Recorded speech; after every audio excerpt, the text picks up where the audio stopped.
तहरीरी फैसले को देखेंगे, उसको पढ़ने के बाद आपको अपनी ओपिनियन भी देंगे, आपको अपनी राय भी देंगे, अपने कमेंट्स भी देंगे। और मुद्दई मुकदमा और उनके लॉयर अगर चाहेंगे और अगर उनके मुताबिक कोई ऐसी ग्राउंड बनती होगी जिसकी बिना पर इसको चैलेंज किया जा सकता है तो वो यकीनी तौर पर इसको चैलेंज करेंगे। मुझे सिर्फ इतना नज़र आ रहा है कि ये मामला सुप्रीम कोर्ट से पहले ख़त्म होता नज़र नहीं आ रहा। दोनों पार्टी की तरफ से सुप्रीम कोर्ट तक प्रोसीडिंग्स जाती, लिटिगेशन जाती नज़र आ रही है। इस केस के अंदर सुप्रीम कोर्ट तक की जंग होगी, कानूनी जंग जो सुप्रीम कोर्ट तक जाएगी। जो आज के दिन के लिए फ़ैसला महफूज किया गया था, जिसके ऊपर हम 2-4 दिनों से बात कर रहे थे, जब से ज़मानतों के ऊपर बहस हुई थी, उनका फ़ैसला सुना दिया गया है। और मैंने आप लोगों को पहले भी क्लियर किया था, या बाकी लोग भी आपको बस यही गाइड करते हैं कि ज़मानत जो है वो ज़मानतों के ऊपर पूरा मुकदमा डिसाइड नहीं होता। जब ज़मानतें होती हैं, ज़मानत हो सकती है, और ये ट्रायल के साथ साथ उस वक्त तक की रिहाई होती है जब तक फ़ैसला जो है मुकम्मल तौर पर नहीं आ जाता, जब तक मुकम्मल डिसीजन नहीं आ जाता ट्रायल का। अभी जो फ़ैसला सुनाया गया है, ज़ुबानी तौर पर जो फ़ैसला सुनाया गया है, वो हमें जो पता चला है 2-2 लाख के मुचलकों के एवज़ ज़हीर और शबीर दोनों की ज़मानत को मंजूर किया गया है। और जो ज़हीर की दरख्वास्त थी, जिस दरख्वास्त के अंदर जो बच्ची से वो मिलना चाहता था और बच्ची का 164 का बयान दर्ज करवाना चाहता था, उन दोनों दरख्वास्तों को अदालत ने रिजेक्ट कर दिया है, दोनों को एक्सेप्ट नहीं किया। और अदालत ने ये कहा है कि ना तो बच्ची से मिलने की इजाज़त होगी, ना ही हम बच्ची का दोबारा बयान 164 का रिकॉर्ड करेंगे। लेकिन दोनों मुल्ज़मान ज़हीर और शबीर दोनों भाइयों की ज़मानत जो है वो ज़ुबानी फ़ैसले के मुताबिक मंजूर कर ली गई है। अच्छा, अब जो नहीं, बिल्कुल भी मैं आप लोगों को इस चीज़ से, आप लोगों की चीज़ से एग्री नहीं करूँगा। जो लोग फौरी तौर पर अदलिया के ऊपर इस तरह की बातें करना शुरू कर देते हैं, वो नहीं करनी। देखें, फ़ैसले अदालतों से आते हैं, 2 फ्री कैन होते हैं मुकदमे में, कभी एक के हक़ में आता है, कभी दूसरे के हक़ में आता है। तो इसका मतलब ये पहली चीज़ तो ये कि कतन नहीं है कि अदालतों के ऊपर फौरी इल्ज़ामात लगाए जाएं। यही काम तो मुल्ज़मान की साइड से किया गया। इवन ज़मानत की बहस के दौरान उनके वकला साहबान की तरफ से भी अदालत को इस तरह के फ़िक्रात का सामना करना पड़ा। अदालत के ऊपर इस तरह की बातें कही गई कि हमें पता है कि आपसे हमें इंसाफ नहीं मिलना, पता है आपने खारिज करनी है, कर दें, हम चले जाएंगे ऊपर। तो इस तरह की बात मैं ज़ाती तौर पर ना पसंद करता हूँ, ना खुद करता हूँ, ना ही दूसरों को करने देता हूँ। तो मेरी गुजारिश ये होगी कि अदालतों के ऊपर कोई इल्ज़ाम लगाने की ज़रूरत नहीं है। सुप्रीम कोर्ट तक फोरम्स होते हैं, दोनों पार्टीज़ के पास फोरम होते हैं। सुप्रीम कोर्ट तक हर बंदा जा सकता है और वो जाकर अपना रिलीफ ले सकता है। अगर इसको चैलेंज करना होगा, जो कि वहाँ पे कंसर्न हमारे दोस्त लॉयर हैं जो इस मामले को देख रहे हैं, वो इसके ऊपर डिसीजन लेंगे जब तहरीरी फ़ैसला आएगा। चूँकि अभी तक तहरीरी फ़ैसला नहीं आया, तहरीरी फ़ैसले के बगैर ये फ़ैसला नहीं किया जा सकता, ये डिसीजन नहीं लिया जा सकता कि इसको अब ऊपर वाले फोरम पे चैलेंज करना है या नहीं करना। जब तहरीरी फ़ैसला आ जाएगा, उसको पढ़ने के बाद चैलेंज किया जा सकेगा। अब तक आप लोगों को सिर्फ ये क्लियर कर दूं कि ट्रायल के अंदर अगर किसी मुकदमे के अंदर ज़मानत हो जाती है तो उसका मतलब ये नहीं होता कि मुकदमा ख़त्म हो गया। उसका मतलब ये होता है कि जितनी देर ये मुकदमा चलेगा, बंदा जो है वो अदालत के अंदर सरेंडर कर चुका होता है। बंदा अदालत में हर तारीख पर पेश होगा। अगर नहीं पेश होगा तो दोबारा नॉन बेलेबल वारंट्स निकल जाते हैं, दोबारा ज़मानतें करवानी पड़ती हैं। तो इसलिए अभी सिर्फ ज़मानत का फ़ैसला आया है, मुकम्मल मुकदमे का फ़ैसला नहीं आया। और फिर अगेन जब आप अदालतों के पास जाते हैं तो अदालतों के फ़ैसलों के साथ साथ चलना पड़ता है।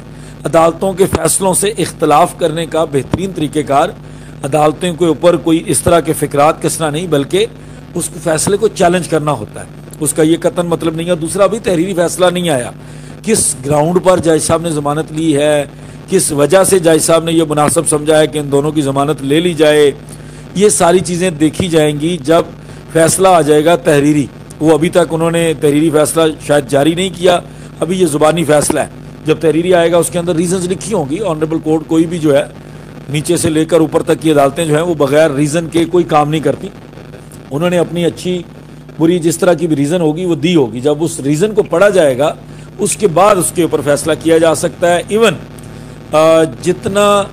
जितना जो भी उसके ऊपर कमेंट्स भी हैं, जो आप लोगों के कमेंट्स भी हैं, मैं ज़ाती तौर पर समझता हूँ कि उस फैसले को पढ़ने के बाद ज़रूर किए जाएंगे। उसके ऊपर हम लोग भी, अगर हमें लगेगा कि कोई फ़ैसला हमारी नाक़िस इल्मी के मुताबिक गलत ग्राउंड पर दिया गया है, वो ग्राउंड जिसको एजिटेट नहीं किया जा सकता था, जिसको अदालत टच नहीं कर सकती थी, अगर कोई ऐसी बिना पर दिया गया है, कोई ऐसी वजह से दिया गया होगा तो उसके ऊपर ज़रूर बात करेंगे, उसको भी आपके सामने रखेंगे।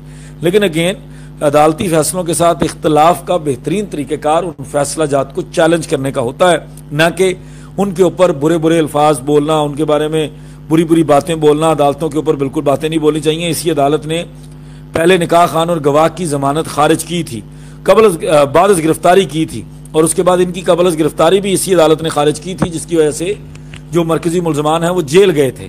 तो इसलिए हमें इन्हीं अदालतों के साथ चलना है, इन्हीं अदालतों के ऊपर भरोसा रखना है, क्योंकि फौरी तौर पर आप लोगों के मैसेजेस शुरू हो गए। मैं उस वक्त तक अभी दफ्तर में नहीं था, अपने काम से फ्री नहीं हुआ था, और दरमियान में जो मुझे टाइम मिला मैंने फौरी तौर पर यह मुनासिब समझा कि मैं फौरी तौर पर एक वीडियो बना दूँ। वो टाइम वीलॉग के ऊपर ज़रा ज़्यादा लग जाता है, तो मैंने फौरी तौर पर लाइव आकर आप लोगों को ये कन्फर्म करना था, क्लियर करना था कि ज़मानतों का ज़ुबानी फ़ैसला आया है 2-2 लाख के मचलकों के एवज़। पहली चीज़ तो ये है कि जब तहरीरी फ़ैसला आएगा उसके बाद मचलके अदा होंगे, छोटी पर्सनल शोटीज़ होंगी।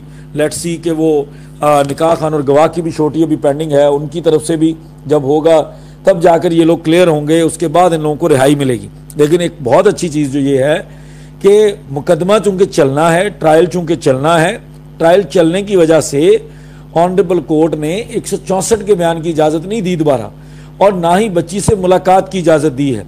अगर मुलजमान को बिल्कुल फ्री कर दिया जाता, मुलजमान को बिल्कुल क्लियर मान लेती अदालत, तो यकीनी तौर पर अदालत इनको बच्ची से मिलने की इजाज़त भी दे देती, इनकी एक्सेस भी दे देती बच्ची तक। अदालत ने दोनों चीज़ों को रिजेक्ट किया है, 164 का बयान और जो बच्ची को मिलने की दरख्वास्त है ज़हीर की तरफ से, मुबैना मुगविया जो और मुबैना अगवाकार मिलना चाहते हैं आपस में, इस चीज़ के ऊपर अदालत ने अपना फैसला सुनाया है कि ट्रायल के दौरान तो ये नहीं मिल सकता। अभी तक का इस अदालत का फैसला है। बाकी जब तीनों चीज़ों के तहरीरी फैसला जात आएंगे उसके मुताबिक हम कमेंट्स करेंगे, उसके मुताबिक आपको बताएंगे।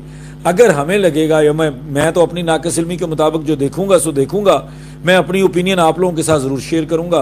बाकी अगर जो मेहदी अली काज़मी के बिहाफ पर वहाँ पर जिब्रान भाई पेश हो रहे हैं, जिब्रान नासिर को अगर लगेगा तो वो अपने उसके हिसाब से कोर्स ऑफ एक्शन अडॉप्ट करेंगे। अगर उनको लगेगा चैलेंज करने वाला है तो फिर उसके हिसाब से वो चैलेंज करेंगे। MLO की दरख्वास्त 20 तारीख के लिए फ़िक्स है। MLO की दरख्वास्त जो है वो अभी नहीं लगी हुई। फौरी तौर पर बड़े मुख्तर वक्त के लिए आपके साथ लाइव आने का मकसद ये था कि बजाय कि आप लोगों को कोई ढोल शहनाइयाँ बजा कर कोई बताए या कुछ हो, तो वैसे किसी को भी पता नहीं था, हमने अपडेट पहले कर दिया था। और जो मुकदमे के अंदर जायज़ कोई भी चीज़ होती है, कोई इन्फॉर्मेशन होती है, वो मुनासिब तरीके से शेयर करना ज़रूरी भी होता है, ताकि आप तमाम लोगों के जज्बात जुड़े हैं, तमाम लोग इस मुकदमे को फॉलो कर रहे हैं, तो आप तमाम लोगों को पता होना चाहिए कि इस वक्त इस मुकदमे में क्या हुआ है, क्या डेवलपमेंट आई है। तो ये सारी चीज़ें आपके इल्म में होनी चाहिए। 2-2 लाख के मचलके हैं, वो जब पे हो जाएंगे कोर्ट के अंदर शोटी आ जाएगी। मज़ीद ऑनरेबल कोर्ट ने क्या क्या शर्तें रखी होंगी, किस किस ग्राउंड के ऊपर दी गई होगी, वो उसके मुताबिक हम उसको देखेंगे। जब हमने ये अपडेट किया था उस वक्त तक अभी किसी को शायद पता नहीं था, कोई लाइव नहीं था, कोई कहीं नहीं था। लेकिन जैसे ही ज़ाहिर कुछ देर के बाद लोगों को पता चलेगा, तो वो अपना, हर बंदे ने अपने अपने हिसाब से अपना मौक़िफ़ रखना है। मेरा काम था कि मैं आप लोगों को कन्वे करूँ, बताऊँ कि अभी तो पहली बात तहरीरी फ़ैसला नहीं आया, तहरीरी फ़ैसले को देखेंगे, उसको पढ़ने के बाद आपको अपनी ओपिनियन भी देंगे, आपको अपनी राय भी देंगे, अपने कमेंट्स भी देंगे। और मुद्दई मुकदमा और उनके लॉयर अगर चाहेंगे और अगर उनके मुताबिक कोई ऐसी ग्राउंड बनती होगी जिसकी बिना पर इसको चैलेंज किया जा सकता है, तो वो यकीनी तौर पर इसको चैलेंज करेंगे। मुझे सिर्फ इतना नज़र आ रहा है कि ये मामला सुप्रीम कोर्ट से पहले ख़त्म होता नज़र नहीं आ रहा।